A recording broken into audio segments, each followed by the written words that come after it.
Hello, hello, hello. This is the Real Agent P, and today I'm coming at you to talk about the recently closed Guilty Gear Strive second open beta. And I've got some thoughts on this one that I just wanted to convey in a quick video to you.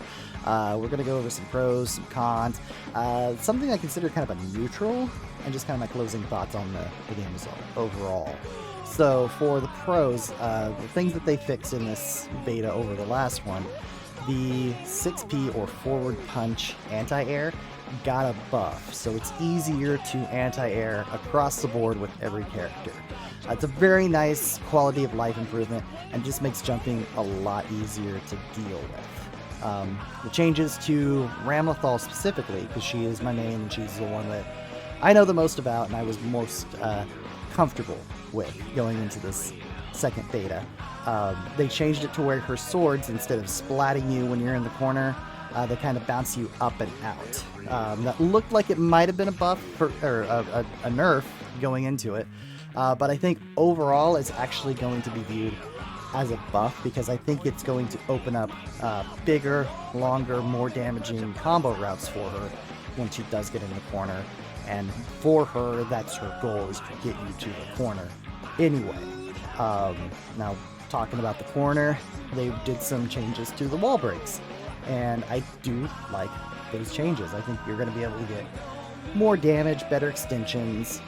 You can really figure out the wall break when it's going to happen a lot easier than you did before. You were just kind of guessing.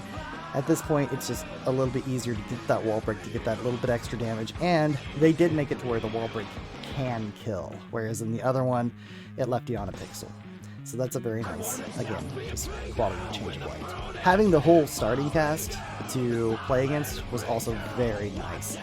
Being able to get an early read on matchups with the new characters, Anji and Ino, plus being able to try them out and help out people who, like me, are new to the franchise and don't have any legacy experience to go on, was very nice. So that way you're not just jumping into the game brand new and being like, oh, I don't know about these two characters. I've had plenty of experience with Ramlethal and Giovanna and Faust from the first betas, but I don't know if I'm really going to like Anji and Ino. It was just a nice little experience to try and see how they play differently from the characters that have already been in the game. I think it was very nice, and I think some people have picked up their mains now. Like, they were unsure of who they were going to main, but when either Anji or Ino dropped, they're like, okay, I like Anji or I like Ino, and this is who I'm going with. So it was just very nice to go with that and be able to get into that and see those two new characters in play and some of the cool stuff that they can do. And I think finally, once again, the rollback netcode was the whole star of the show here. It's proven that this should have been the standard already for fighting games. Like, it should have been years ago. And it's also showing that this must be the standard going forward. For people like me that live out in the boonies, that, are hours away from the largest city. Even playing somebody from, like, Chicago for me, on Dragon Ball FighterZ, can be a little problematic. I don't have the best internet. It's not terrible, but it's not the best. And so it's like, that in and of itself is a little problematic. Where I was playing people from all over, and it was as close to offline as I could say it could be. I didn't get to try against my Australian buddy. He wasn't able to get into this beta, so maybe going forward, whenever the game properly drops, we'll have some Illinois to Australia matches, and we'll show you kind of the difference between that and Dragon Ball FighterZ, and really show the difference in the netcode and what it can mean. So yeah, this has proven that the rollback netcode needs to be in every fighting game from now on, and there's really no excuse at this point. So those were the pros of this second beta. So some of the cons, I think the tweaks to the air movements were a little overdone. Having that 6P anti-air buff, it was really nice. But toning down the air mobility to where it is now is just a little too much. If they were to keep the new 6P buffs intact, which I think they should, and revert the air options to the previous beta, where the dashing was a little bit quicker.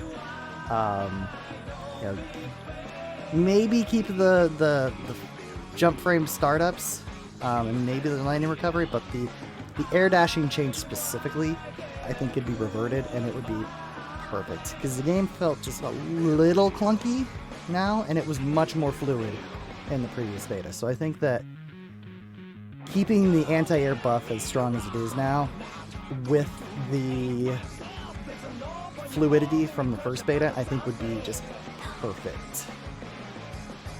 Some character-specific nerfs that I think were maybe a little overdone. Potemkin, I think he got hit a little too hard. He was strong, but that wasn't a bad thing. It's not a bad thing to have strong characters in the game. And I am definitely not an expert when it comes to these Potemkin. When it comes to Potemkin, just not an expert. If you want an expert, go check out Wolfemonger. He's got a video going over all the Potemkin nerfs and everything, but I do feel like it was a little excessive what they did to him. So if they revert some of those back, I think it would help him out a lot more. And you know what? If we have a grappler as top tier, I think that's perfectly fine for this game. Another character-specific change that I think was... it's got me in a weird place, is the blood gauge changes that they made for Nagori.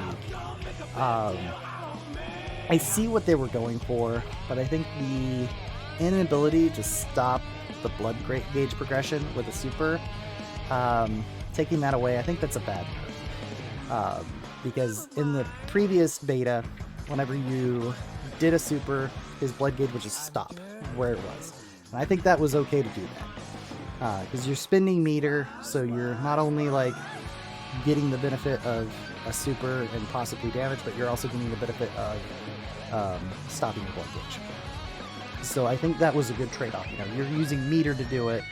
I think it should just do it. The speed that it drains away life now is just ungodly fast. Like, you can literally, in the course of like 3 or 4 seconds, go from full health to like 25%. It is ridiculous just how quick that blood drops, that life drops. The gauge does drop much more quickly now. Now, you're in the Berserk mode a lot shorter period of time, but it just drains you.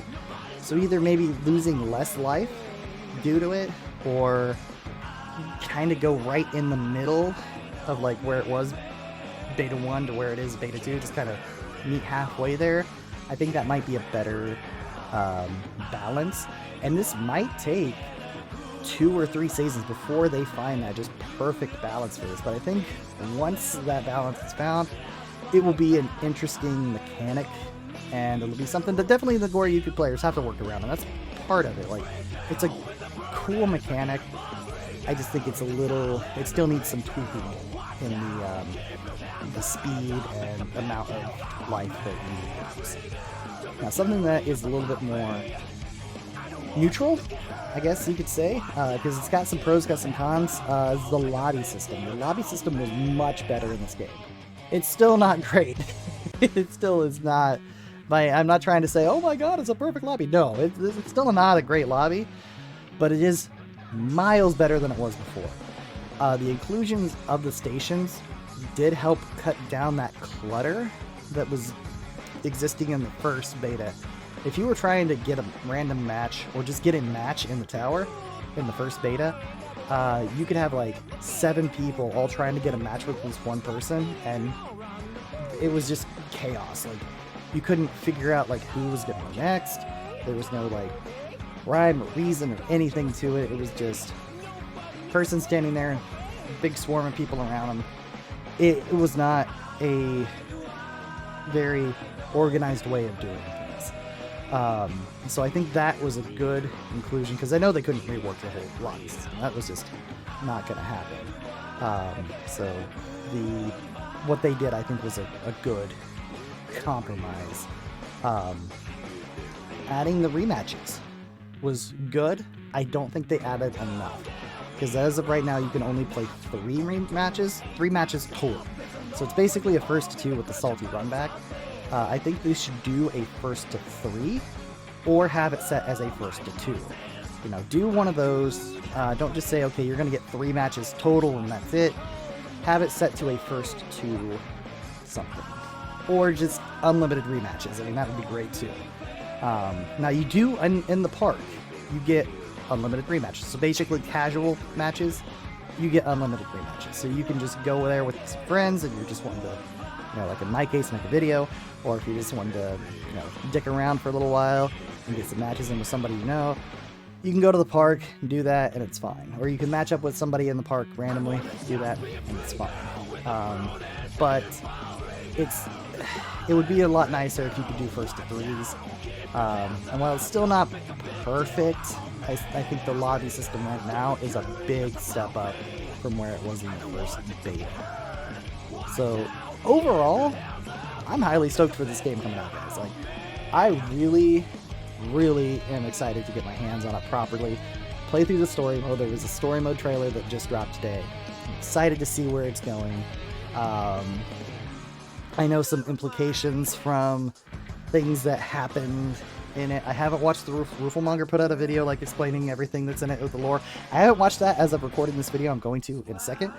But yeah, I'm really excited to see where the story is going, how these characters play in with each other. You know, like how they get Nagoriyuki and how they get Giovanna in. So just all of this stuff, I'm really excited to see. And this game is going to be a mainstay on this channel. I don't want to make any, like, I don't want to hash words with this. This game is going to be a mainstay on this channel. I just think it's too good of a game with too good a netcode to not be on this channel. You know, my top characters in it are going to be Ramlethal, Giovanna, Faust, which we all, you know, knew from my previous, you know, thoughts on the Guilty Gear one. But I also think once I get her down, I think Ino. I think she's going to be joining that group. So I'm going to basically have like 4 characters that I'm going to be able to switch around. Ram is definitely my main. Like, Ramlethal is definitely going to be my #1 girl in this game. But, you know, the matches that I was playing with Giovanna and Faust, those were so fun. And they play so differently from Ram that, you know, it can take a second to get, like, shifted into that different mindset of, okay, I'm not playing little girl with giant swords, I'm playing giant dude with scalpel and bombs. So, like, you gotta get that mindset changed over. But yeah, I think I would highly suggest, if you're a fan of fighting games at all, I highly suggest checking this game out. Especially if you like, you know, fast-paced fighting games. It's got a wide variety of characters with greatly varied style to play. I think Guilty Gear Strive might just be for you. It will be launching early June, and I cannot wait for it to drop properly so I can start making some sweet content on this channel. But anyway, guys, that's my thoughts on the open beta test that we just got done with. Overall, very positive. I think there were things that were tweaked that maybe need to be relooked at. I did do the survey, and if you have not done the survey, I highly suggest going and doing that survey.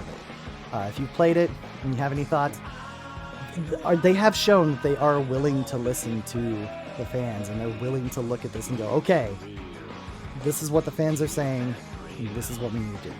How much that'll get changed before launch, unsure, but they'll at least have it in their data to say, okay, fans really liked the air movement of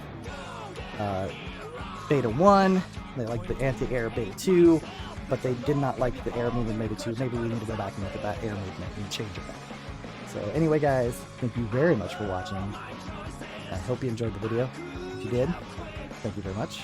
And most importantly, have a great day.